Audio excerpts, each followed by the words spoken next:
ABP news, सर्वसामान्य जनतेचं खुलं व्यासपीठ। मुरबाड विधानसभा मतदारसंघातील कदमपाडा ते सावर्णे मार्गावरून जाणाऱ्या राष्ट्रीय महामार्ग क्रमांक 61च्या रुंदीकरण प्रकल्पामुळे अनेक शेतकऱ्यांच्या जमिनी बाधित होत आहेत।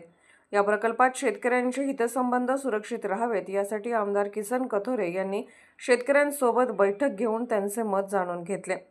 या बैठकीत आमदार कथोरे यांनी बाधित शेतकऱ्यांशी संवाद साधत त्यांच्या मागण्या शासन दरबारी मांडण्याचे आश्वासन दिले। तसेच जमिनी अधिग्रहित करताना शेतकऱ्यांच्या न्याय हक्काची पूर्णपणे जाणीव ठेवली जाईल असे स्पष्ट मत व्यक्त केले। शेतकऱ्यांच्या हितासाठी आपण सर्वांनी एकत्र येणे गरजेचे आहे। या प्रकरणात कोणतेही राजकारण होता कामा नये। मी शेतकरी बांधवांसोबत ठामपणे उभा आहे, त्यामुळे शेतकऱ्यांनी घाबरू नये असा विश्वास आमदार किसन कथोरे यांनी दिला।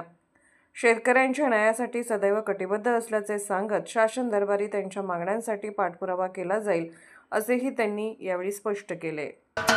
महाराष्ट्राचे सर्वमान्य दैनिक समर्थ गावकरी अहमदनगर, पुणे, नाशिक, जळगाव, धुळे, नंदुरबार, सोलापूर, कोल्हापूर, सांगली, सातारा, मुंबई, ठाणे, पालघर, रत्नागिरी, रायगड, सिंधुदुर्ग, नांदेड, उस्मानाबाद, बीड, औरंगाबाद, नागपूर, गडचिरोली, भंडारा, गोंदिया, अकोला, यवतमाळ, बुलढाणा येथून एकाच वेळी प्रसिद्ध होणारे एकमेव दैनिक सर्वसामान्य जनतेचे खुले व्यासपीठ।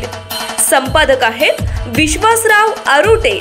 मोबाईल नंबर आहे 9423 38 85 08। दुसरा मोबाईल नंबर 9423 46 72 72। तिसरा मोबाईल नंबर 75 88 15 0001। वेबसाईट आहे sgavkari.com। मेल आयडी आहे aklgavkari@gmail.com।